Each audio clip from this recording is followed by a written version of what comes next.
Fringe listeners. Our best mentor in teaching us how to lead from a place of love is Renée Smith, the founder of A Human Workplace. And this episode that she dropped on her series with Gut Plus Science is fantastic. Give it a listen.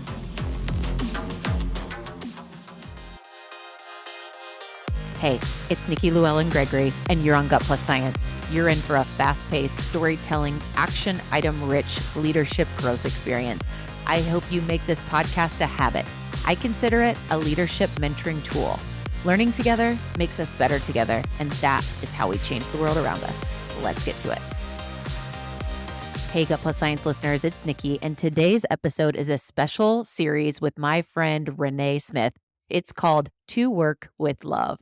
I believe that loving leaders transform workplaces and create work experiences that are meaning-filled.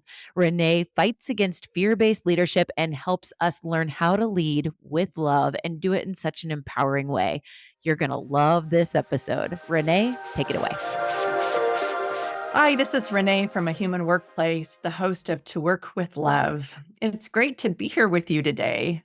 This is a podcast series that makes the case for putting love at the center of work. And, I'm a social scientist, and in 7 years of research interviews, I've learned so much about love and fear at work and have become convinced that more loving and human workplaces are good for people and for teams and for results too. So I know that by cultivating a loving way of working, where everyone has the opportunity to find joy and satisfaction and belonging and contribution and meaning and success, that things go better. Like we can create that kind of way of working.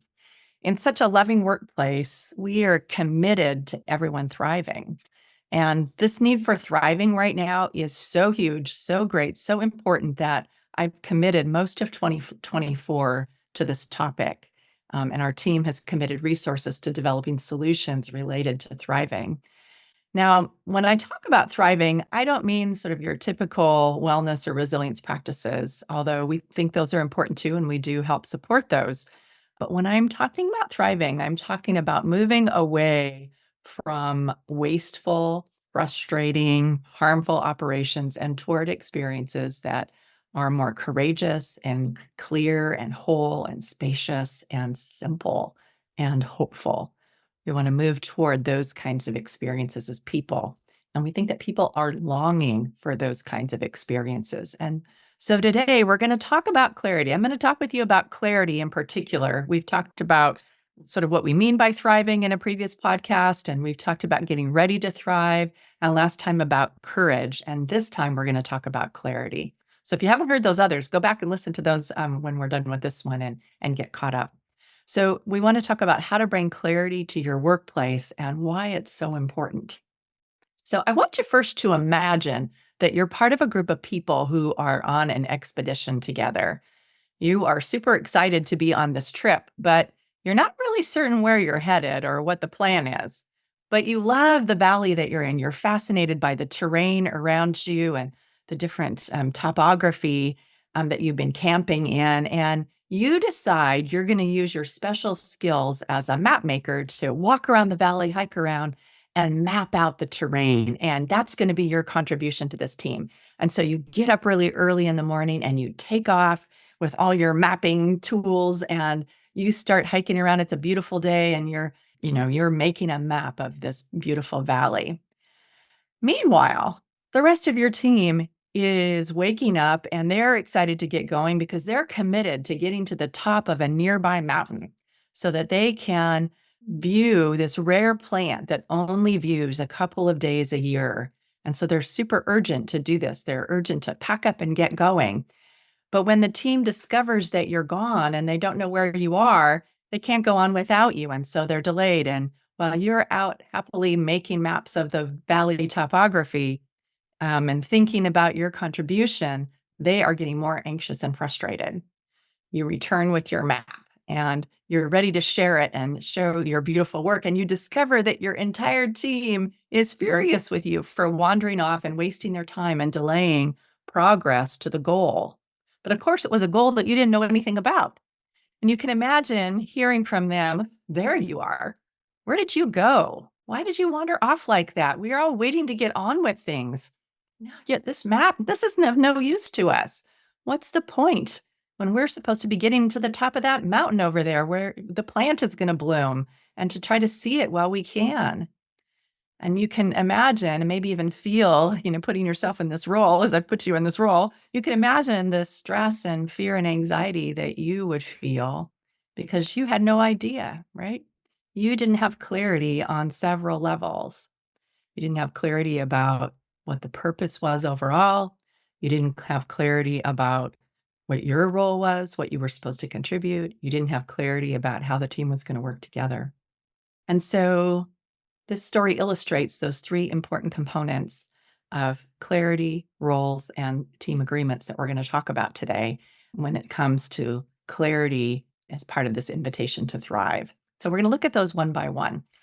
So first of all, we need to create organizational clarity through a clear purpose and goals. Now, purpose isn't just sort of a feel-good mission, but really a clear purpose helps ground our decisions and our activities and points us in a clear direction.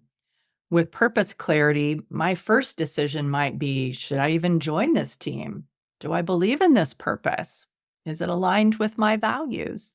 Do I want to spend my time and life energy in service of this purpose and these goals? And if the answer is yes, then the next benefit of a clear purpose is to really orient us in setting our collective direction. So, with a clear purpose, each team or division can tie their work to that purpose and have a line of sight from how they contribute to the outcomes that the organization is trying to achieve. And, it turns out that this clear purpose is really important for virtual work. So there are some researchers, Lee, and Kim, who looked at the three types of interpersonal collaborations that take place. They looked at horizontal peer-to-peer collaboration, and they looked at vertical collaboration between levels of hierarchy, and they looked at cross-unit collaboration between teams. And while they found that virtual work does decrease all of these types of collaboration, that if the organization has goal clarity, that can play an important role in actually improving interpersonal collaboration for virtual work. So if right now you are struggling with collaboration on your virtual teams, and frankly, who is not? Who has a virtual team that is not struggling with that? So if you're struggling with that too, like probably everyone else, then consider spending some time clarifying your organizational purpose or your team purpose and your goals. And that should help your teams to work better together and have more confidence in their work. So the next kind of clarity I want to highlight is role clarity.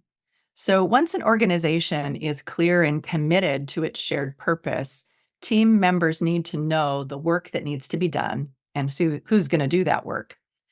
Each person deserves to have clarity on their specific responsibilities, on their quality standards, on what their deliverables are, on what the timeline expectations are, on their targets for productivity and how they're expected to communicate and coordinate and so on. All of the aspects of their role needs to be clear. And working without this clarity is confusing and frankly unkind. But having that clarity helps folks perform confidently and frankly have just a deeper sense of well-being. It's amazing how this kind of clarity about what I'm supposed to do day to day diminishes fear and contributes to love and well-being. So, one dynamic that we've discovered working in our team is that people can have different preferences for clarity or different sort of ideas and standards of what good clarity looks like. So, we aren't all calibrated the same way when it comes to our sense of what is clear, what is good and clear. And I've really come to appreciate that those clarity standards need to be a good match for the phase that the team is in because different levels and types of clarity are possible in different phases of a team's development. So, in the beginning, on a new team or in a new organization or business, our work is to create fundamental clarity because we're just getting started. And then later, as we move on, we need to press in and refine and deepen and improve our clarity. People who need a high degree of clarity and structure may struggle in a new team or startup in the beginning while those roles and even processes are getting defined. But on the other hand, as we found, an organization kind of can't stay loosey-goosey with their clarity for too long. And those who have that greater need for clarity can help to pull those of us who are more comfortable with ambiguity along and tug us in a direction that helps us to mature as an organization. And honestly, this is sometimes what I have struggled with as a leader and a founder who happens to be extremely comfortable with ambiguity and with kind of creating what we need as we go along and with working in the unknown. And that's all great as we're getting started and beginning something. But my sense of what's needed by others in terms of clear structure isn't very strong. I'm just not very attuned to that. I know this now after having team members say to me, hello, what is my role? What are my expectations? And I would think, well, we've talked about that, like that, we have that in place, don't we? But they are, ready for more. The bit that I could give them in the beginning was fine to start, but now like we have to give them more. And I know that frankly, I need help with this. I need help from other team members who are better at defining that clarity. I just don't do this naturally. So together we work to make sure that this is happening and that we're advancing our clarity. And I think, one of the big takeaways that I would offer from that is as leaders, we don't need to do it all, but we do need to make sure that it's all happening. So, for many people, there's what I call this sweet spot that is described by researchers Park and Choi in their research on feedback and goal clarity and performance. And they found something really interesting. They found that performance feedback, when coupled with performance clarity and a healthy level of employee autonomy, that those coming together can significantly contribute to improve individual performance and organizational effectiveness. So, goal clarity with autonomy equals better performance. And they found that employees who have greater control over their work and clear performance goals can leverage those to improve their performance on their own. So similarly, Vanderhoek, Grunwald, and Quippers found that empowered self-managed teams that made the effort to clarify team goals had significant improvements in team performance, effectiveness, and efficiency. So this kind of leads us to thinking about and want to talk now about our third big opportunity to create clarity, which is clarity for teams by setting up working agreements as a team. So we can know where we're going as an organization. We can know what each person is going to do. But if we don't know our particular objectives as a team and how we're going to work together, we can really run into trouble. Work can get derailed, time and energy can be wasted on unnecessary conflicts and confusion about how things are going to get done. Things can just go sideways.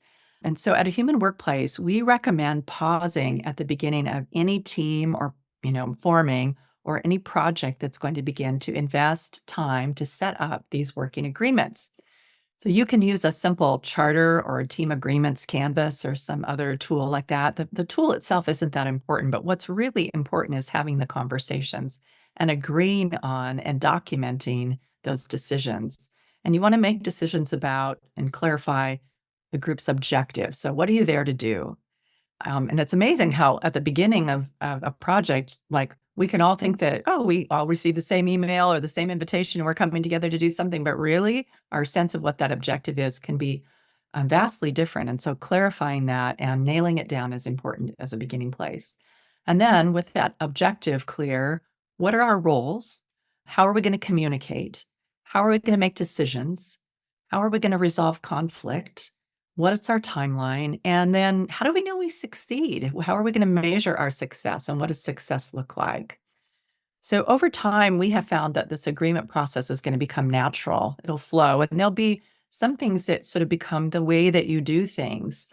And importantly, this process and going through it with, a fair amount of rigor each time will provide the opportunity to question those assumptions too, because we may realize and decide that this time for this project, maybe our decision making needs to be done slightly differently, or maybe the way we're going to communicate because of the composition of our team is going to be different.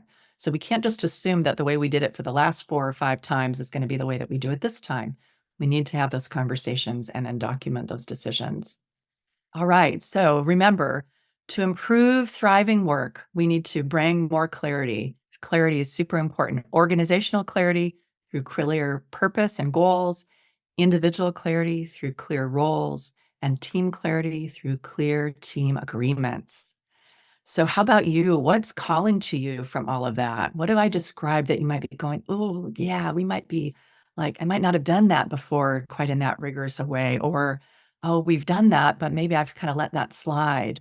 And so, can you, as a loving leader who wants to create a place where people thrive, what might you do next to improve clarity with your team and your organization? Now, before I close, there's one other kind of clarity that I want to share about, and that's personal clarity. And this is close to my heart right now as I'm in the middle of a 3-week trip to deepen my own personal clarity. If you watched before, you might wonder, where's Renee? Like, that's not her office. And you're right. I'm not in my office. I am in the office of my friend Simon Phillips, who lives in Lawn, Wales. And I have taken time off and traveled to the other side of the world. I'm taking time to see people I care about and people who are important members of my team and important partners, taking time to have some crucial conversations that are growing my personal clarity. And I'm taking time to spend time alone to get quiet and to listen and to sense and reflect in ways that only happen when I'm away from home. So my friend's given me his office and I'm, staying in their home and just have quiet time to think and to reflect and to be in dialogue too. So my time in Switzerland and England and Wales and Spain, seeing friends and colleagues, but also alone is proving to be invaluable to me right now in gaining the clarity that I need to lead a human workplace and frankly to, lead my life. Now I know I'm privileged to do this. Um, not everyone can just take 3 weeks off and go to the other side of the world. And I want to name that it's also a sacrificial investment too of time and resources.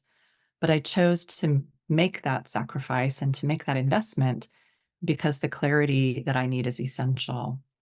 So, what about you? Do you need to take an afternoon, a weekend, or perhaps a bit longer to gain more personal clarity as a leader or as a change maker? Our loving leadership really depends on us holding our lives with love, our own lives with love and compassion.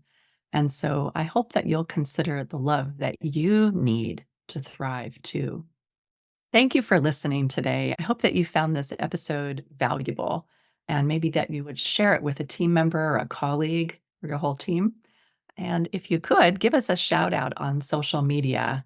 Together, we can amplify this message of love and of making work more loving and human. I want you to be sure to check out those previous episodes in the series. You can find them on our website at makeworkmorehuman.com. And if you're curious to learn more about how your team is doing on the 6 Thrive factors, you can take our Thrive assessment, which is linked in the show notes. And if you want to talk about your Thrive scores, please reach out. You can schedule a time with me or with one of the members of my team. No obligation, just an hour together to explore those results and to see what they might mean to you. Until next time, trust your instincts to be more loving and human because it's time to work with love.